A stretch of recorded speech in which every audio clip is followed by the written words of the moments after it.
It's the Open Bedroom Doors Show.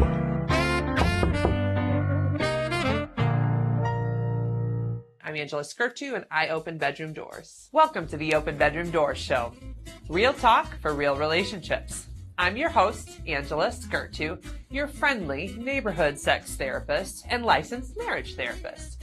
And yes, talking about sex is literally my job. I started this show because, let's be real, most of us didn't get sex education. We're out here fumbling through love, intimacy, and awkward bedroom moments with zero guidance and a lot of shame. Time to fix that. Here's what you can expect every episode. Sex positions. We start off hot by judging something wild, weird, or just plain wrong in the media or culture. You'll laugh, you'll cringe, you might even learn something. Next, we move to guest interviews. I chat with fascinating folks, sexperts, storytellers, and everyday humans with juicy stories and powerful insights.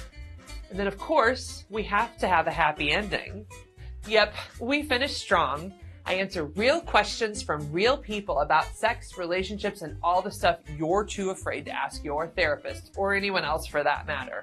But I'm here, so ask away. If you're ready to laugh, learn, and finally talk about the stuff no one ever taught us, hit play.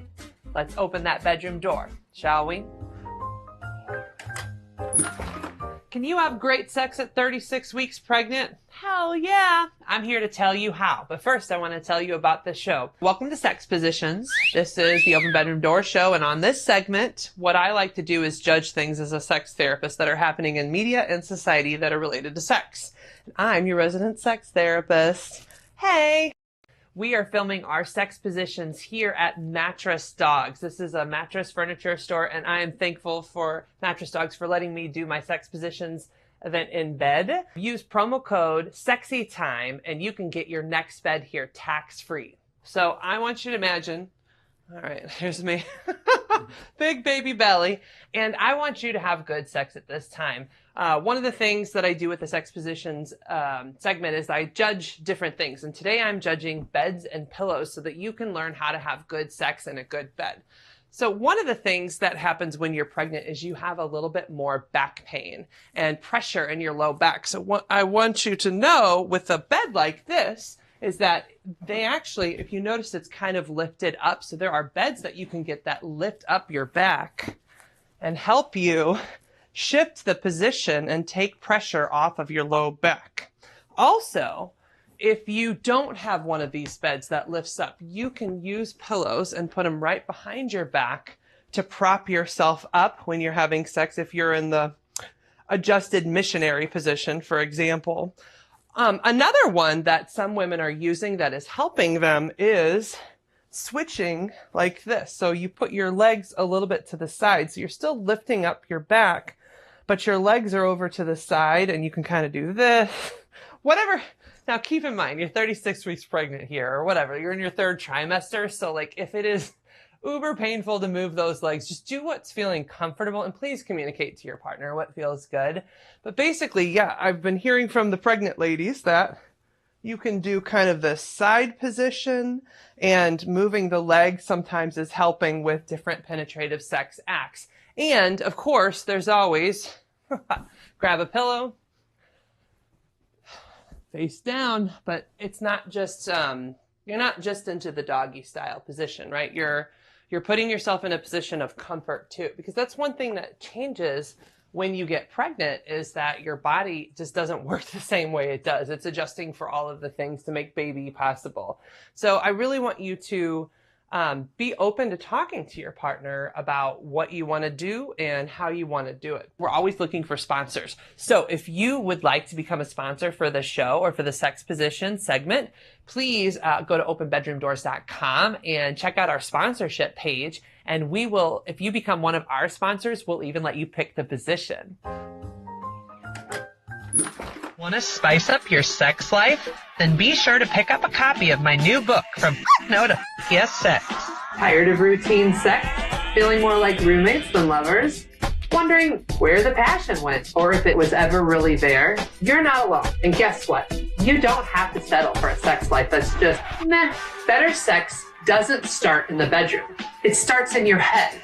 And from no to yes sex, I'll help you break free from shame, outdated beliefs, and unspoken frustrations that have been keeping you stuck. When you change the way you think about sex, you change the way you show up for sex. And that's where the magic happens. This book will help you understand why you're not getting the sex you crave. Rewire negative thoughts about sex, your body, and desire. And finally, learn how to communicate what you actually want in bed. You'll stop treating sex like an obligation and start wanting it again. No shame, no fluff, just straight talk and strategies, and a whole lot of yes moments. Yeah! This is the first book in my Open Bedroom Doors book series, where we strip away the awkwardness and build a foundation for lasting passion. Whether you're in a long-term relationship that's lost its fire or just tired of going through the emotions, this book is your invitation to transform your love life one thought at a time. Don't wait. Order now. Hello, everyone. Welcome to the Open Bedroom Doors podcast. I'm your host, Angela Skirtu, and with me today, I have Diane McClain. She is a sensual, sexually confident woman who knows the power of variety, the beauty of exploration, and the importance of keeping it real when it comes to desire and connection. Diane, I'm happy to have you here. Thanks. Glad to be here. Well, let's talk about female issues. Okay. As we Tell me age all too, about right? 'em. And I'm just going to come right out and say it. I had cervical cancer. Okay. I'm a cervical cancer survivor. I did not get out of that situation fully intact in my genitalia. Okay. Um, Does that mean you had to have some surgical procedures? No or? surgery, but the radiation that Yeah. happened built up so much scar tissue around my vagina that literally I cannot be penetrated by a penis. Oh. Now there's soft tissue training. You could do that, and Yeah, and you could do pelvic floor physical therapy to help right. loosen the area, but at this point, it's shut down. It's painful to do that, and I don't like pain down there. Of So course. I'm like, you know what? Let's just take the penetration of the vagina off the table with a penis, right? There's a whole lot more other things you can penetrate a vagina with. All I'm really wanting you to do is get to that spot up there. That's all I'm really wanting you to do. Mm-hmm. The G spot, G-spot, which is the back, inside of the clitoris, right where all those little nerves come together. It would be right about here. Okay, where all these things come together. There's a little like node a lovely in apex. there. I learned. These are things I learned at Orgasm. Diane, right? I'm actually learning from you. I need to talk to more people like you. Oh, okay. All right. So this is so interesting. So actually, while I have this up here, see, I enjoy clit stimulation, clitoris stimulation. So this little nubby right here. This is the part underneath. Yeah, and here. by the way, it gets erect just like a penis. I just want you to know when it gets engorged, everything fills with blood, and then it gets erect. And the sensitivity goes through the roof. Yes. Right. Okay. So you got cancer, and I did. You have some damage down there, and as a result, then you do a little more clitoral stimulation. Exactly. And then my partner, if I want this, my partner will put a finger in me and come up and touch this nub here and just rub on the nub. Mm-hmm. And when you get that engorgement of that organ, which by the way, it is the only organ in the human race that is built specifically for pleasure, it has no other function. When you get that engorged, I mean, the spot just jumps out, and oh my goodness, when all of that goes together, plus you're with somebody that you really want to share that, because when you're orgasming, you're vulnerable. Mm-hmm. You are surrendering. You're vulnerable, and you want to connect with that person like that, and that's a symphony of awesomeness right there.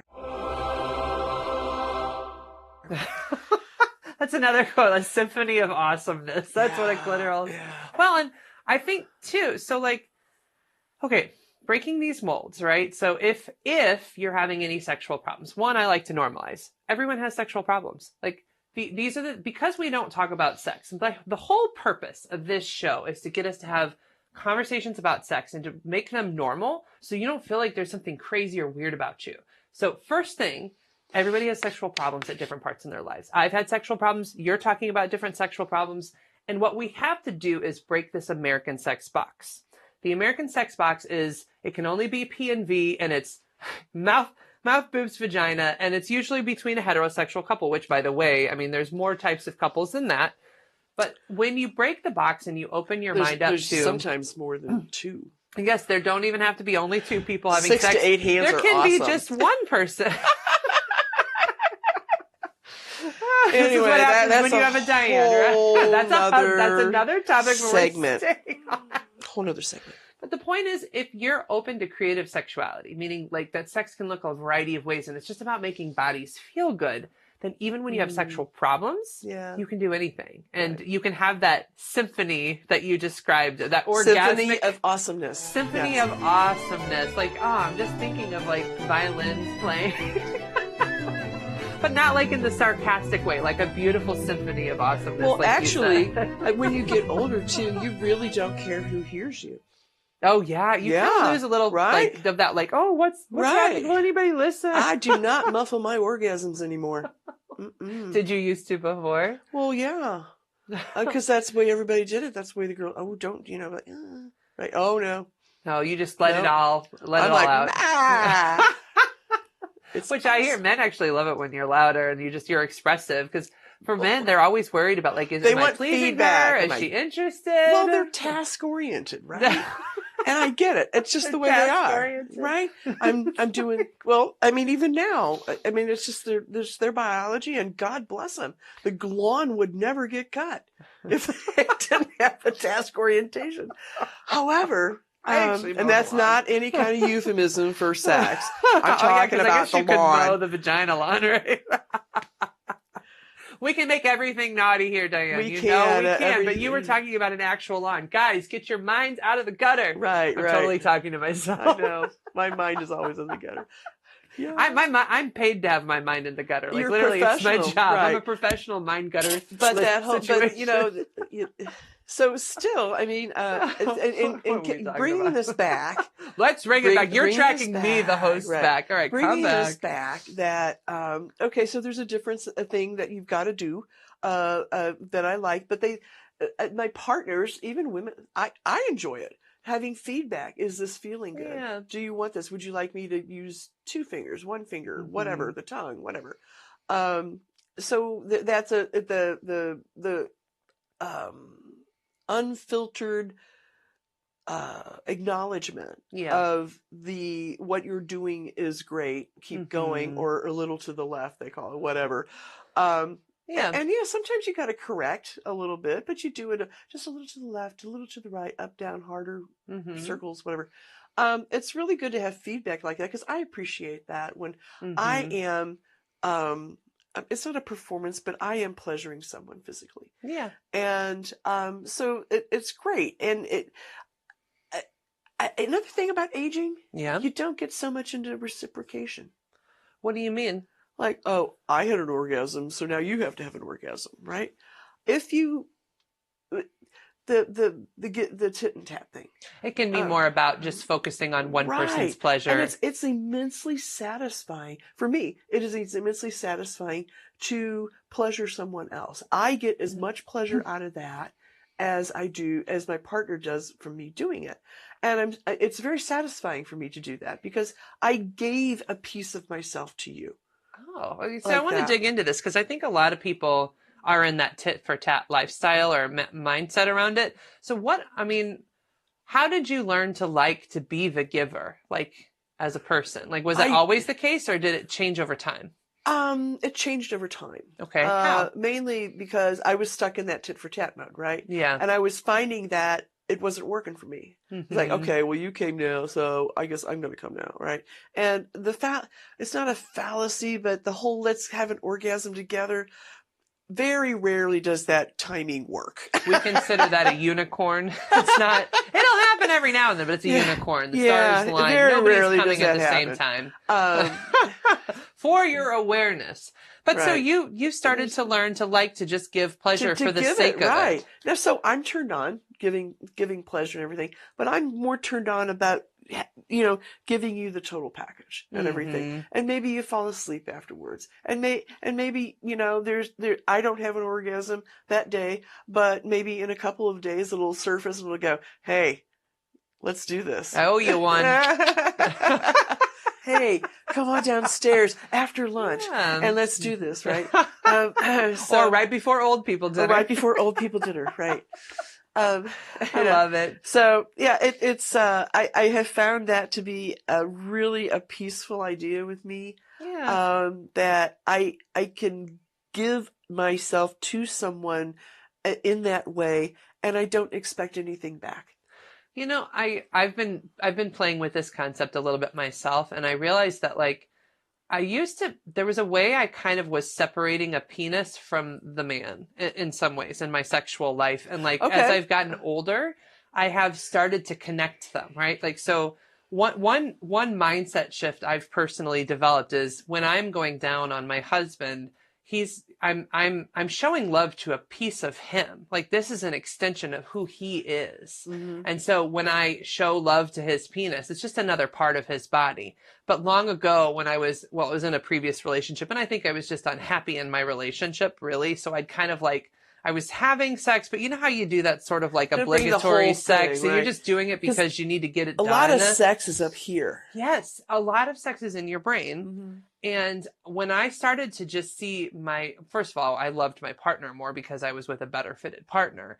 And then now when I go down on him, it's I'm showing just a piece of him love. And it's I'm making love to it. I'm not, it's not a job anymore. And it feels different when you approach. No, you're right. It's like a blow joy. Right. It's not a job.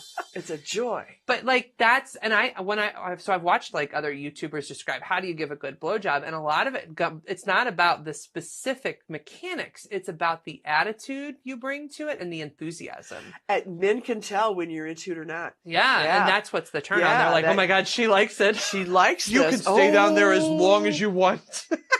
You really like that? They're so grateful. And they're like, they'll give you the world. Oh. Oh my goodness.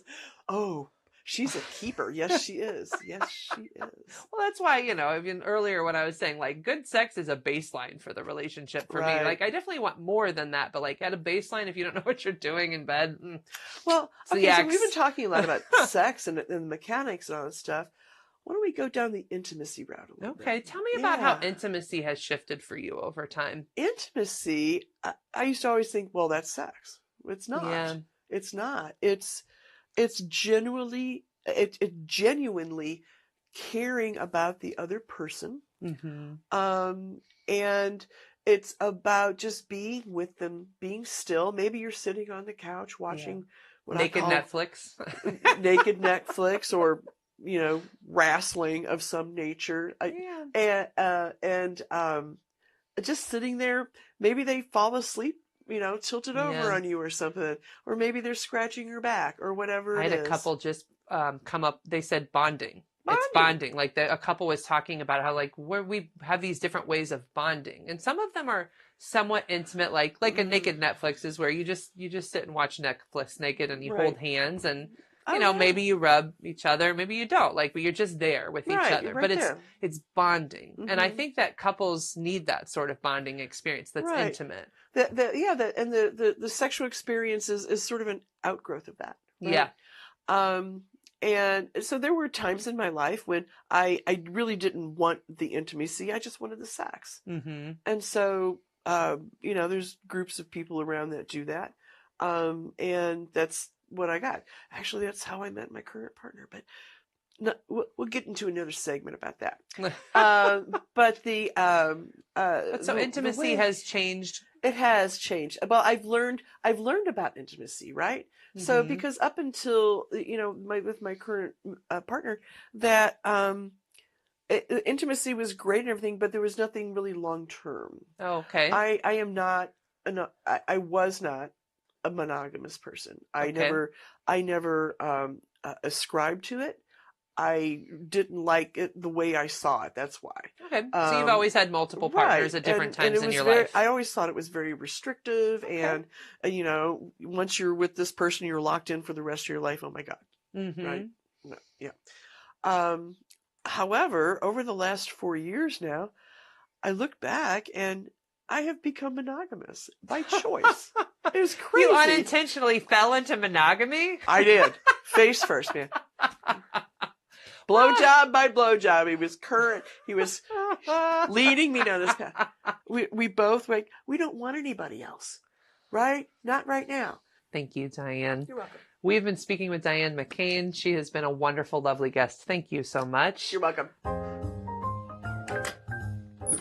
That's too spicy. Well, guys, on the Open Bedroom Doors show, we often have content that's a little too spicy for your typical social media platforms. So for those of you who are like, I love everything Angela Skirtu and I want to know all the spicy details, we actually have a space where we put the uncut shows, and it is at patreon.com/openbedroomdoors. So you can subscribe to that channel and get all the behind the scenes, all that spicy stuff that I wasn't able to put in the show. That's too spicy. So I hope you can join me at patreon.com/openbedroomdoors. Keep in mind, that is how you support me. So it is a subscription channel where you have to pay to subscribe, but you are becoming a supporter of me and putting out this awesome content as a result. So please join me for those spicy, spicy things. Want to be a sponsor for the show? So we have all kinds of sponsorship opportunities, from endorsements to sponsoring an entire episode to sponsoring a section of episodes. And if you would like to become a sponsor, please go to openbedroomdoors.com and look for the sponsorship page to become a part of this show. We would love to have you. So if you want to be a sponsor, we have so many opportunities. This is how you support the show and you become a part of something cool. Because this show is all about creating sex education for free to educate the masses. So please visit me at openbedroomdoors.com and become a sponsor. Hello, everyone. On every show, I like to answer an audience question. And with me, I have my BDSM bears, Barry Bonds, and Consent Cub to help me answer your sex questions. So today's sex question is, what are some of the best reconnection ways to ask my spouse for sex that will get him or her to the word F yes? So my book is From F No to F Yes Sex. This is a really great question. So some of the best ways to reconnect with your spouse. So I would say one of the things you want to work on is getting to endearment. Okay. So everybody thinks about the sex piece, but we don't think enough about the feelings before sex, the warmth feeling. So I always tell you that one of the things you want to do is start thinking about what gets you feeling like, aw, and awe is endearment. So the things if you're a guy, for example, who is trying to get your wife more interested in sex, start by getting her feeling that sort of, that's so sweet. You must like me. That feeling first. Because for many women, we just need to feel warm and comfortable first before we're ready to be sexual. And actually, a lot of couples, when you come up with regular routine ways to be intimate and close, cuddling every night before bed, or watching fun, sexy shows, but where it's really just about casually connecting, holding each other's hands, and sometimes stopping the show and talking to each other about what you're seeing. That's really what you want to be focused on, is creating warmth and connection that is consistent warmth and connection. It makes it so much easier to go from F no to F yes sex. And so that's what I'd be focusing on. And if you're a female trying to help your male get a little warmer or more connected, I would actually talk to him about what helps, right? Because I think that men can want the same things. They can want comfort and connection, but they may also want a little flirting too. I don't know. I should say this for both parties, but you should talk to each other about sex as well.